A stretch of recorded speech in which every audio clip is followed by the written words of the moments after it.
But I can't trust the bitches, I know they gon' pick and choose. No, I can't trust the bitches, I know they gon' pick and choose. I fell in love with these streets, I seen 100,000. Looking fucking bad bitches, I was running wild. I just pray about. So this is the original dove for the logo. My kid drew that. So I love that they did it. My kid Frankie is 13. They're quite a talented artist. And then we started out with this is the original. And then this is what the New Orleans Art Collective came up with. And hang on just a second and I'll show you what somebody else has done. Gigi made this. So it's kind of everywhere. I'm really proud of it. I'm really happy with it.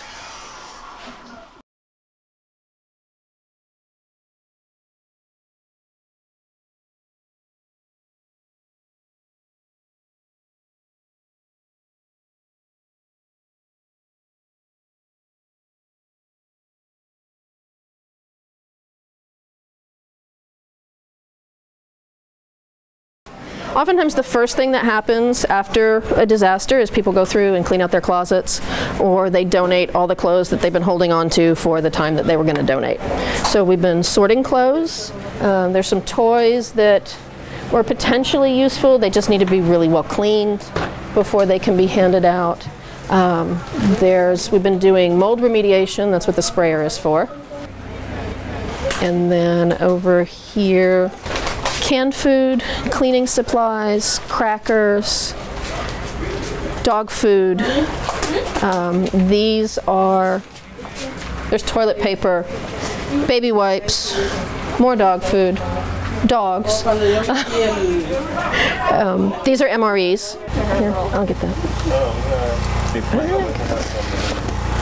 All right, so these are the civilian MREs, which have chili mac, Vienna sausages, cookies and chips and a Rice Krispie treat, 3 fruit cups, handy wipe, Pop-Tarts, raisins, those are good for iron and blood sugar, cinnamon graham crackers, cereal, and milk. And that is from Serve the People. And this is from the Red Cross. That's terrible. I mean, they were like sitting there for a good like hour and a half. The box is better than that. But those are carrots. The box is better than that. I was volunteering at Food Not Bombs at the time. And I'd been doing home health. And I was familiar with going from place to place and situation to situation, but I wanted to be able to provide better care for the homeless folks that were coming out to eat. And then the night that the fella showed up and said, "Hey, can I talk to you a minute?" And we stepped behind my car and he pulled up his shirt and he said, "I got shot. Can you help me with that?" Oh God. I'm bleeding out a little bit. He hadn't been shot there. He'd gone to the hospital and he made the mistake of, and it was an innocent mistake, he couldn't walk much further from the train that he'd taken from the campsite. Somebody had tried to steal his bag. He fought for the bag. The guy shot him and winged him. It wasn't a deep wound, but he'd still been shot. Yeah. He'd gone to a not-for-profit hospital, not a charity hospital. So he sat on a stretcher in the hallway for about 10 hours before anybody bothered to come and see him. They gave him a prescription for narcotic pain medicine, and a nurse taped dry gauze over the wound and told him to leave. And they dumped him out at like 2 or 3 o'clock in the morning. So no antibiotics, no follow-up for the wound care, no instructions, and a prescription he can't fill because he doesn't have an ID, and wouldn't fill because he didn't particularly need it, and he had a history of substance abuse and was trying his very best not to go back that way. So I did what I could for it for a couple of days, and it became clear that it was infected, and I ended up taking him to the county hospital and staying with him in the ER. There's a thing called accompaniment, where you accompany people who need care. I like to put the Band-Aids on the wounds that later fall off, or just be basically, I'm a nurse at heart. So doing the work that I was taught to do and is part of who I am gives me... Speaking of which, should this swelling up that bad? No, it should not. Did you bang it? What did you do? Just that cut. Did you cut it back open again? I don't think so. That doesn't look good. Let's wash that with soap and water. Sorry. Yeah, I did that a minute ago, and there's white pus. There was. Okay, so it's got an abscess, so you need to go ahead and rinse that off. That needs to be looked at. It's probably got a staph infection. Okay, that's okay. I can make it to the house, I think. Well, it doesn't have to be looked at right this minute. Right. That's an animal bite? No, it's a scratch. Who did that? A cat. Oh, honey, you need to get that looked at today. That could be cat scratch fever, and that's a bad infection. That's not just going to be staph. Yeah. I didn't know cats gave fevers. All right, so that's a cat scratch. Yeah, and we're not going to play with a cat scratch. Yeah, it is a tiny little thing, and sometimes a tiny little thing can end up being your entire hand. I don't like that. Okay.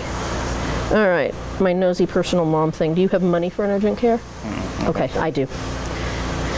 Okay, let's go find you an urgent care.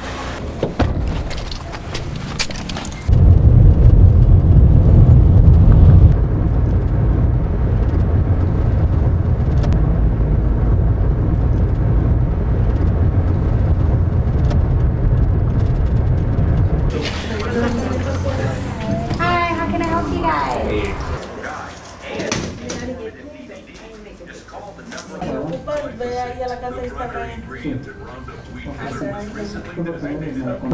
My understanding is that in the George R. Brown Red Cross shelter, it was divided into dorms, and the police who enforced all the Red Cross rules were often heard to refer to the dorms as cell blocks. They put 800 people in a warehouse that's not meant to house people. We got to look inside, and it was just bed after, and not a bed, cot, just cot after cot after cot after cot. But there was no privacy.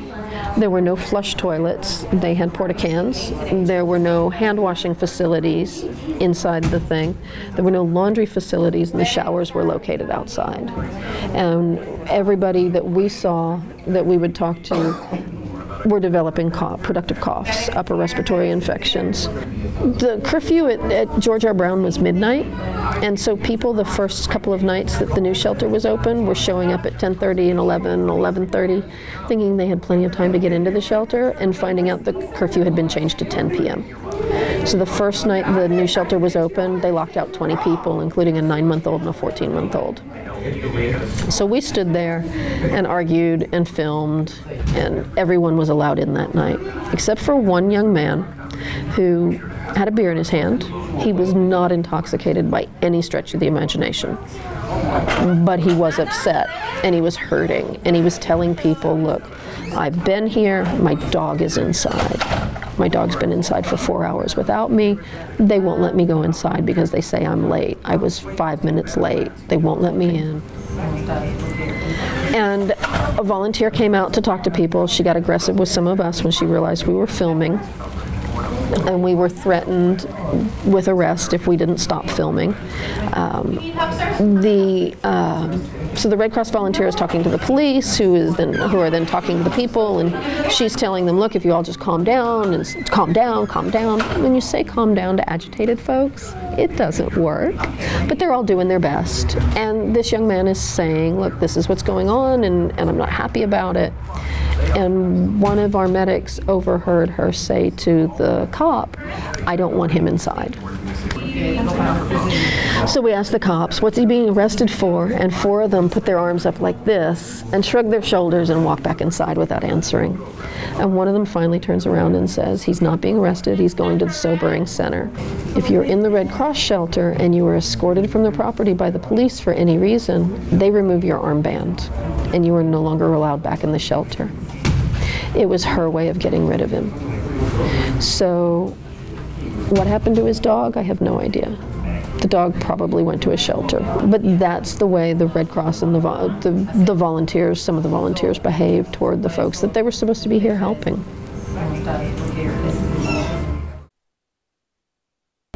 Just the little bits that you do every day, eventually it all adds up. Because you do your little bit without even knowing that somebody over here is doing a little bit. And a little bit very quickly becomes a lot. But, you know, how much longer can the Red Cross continue with people now seeing and having firsthand experience at this point with the stuff that they pulled after Katrina and during the wildfires and in Haiti and with the blood donations. The Red Cross has a terrible reputation.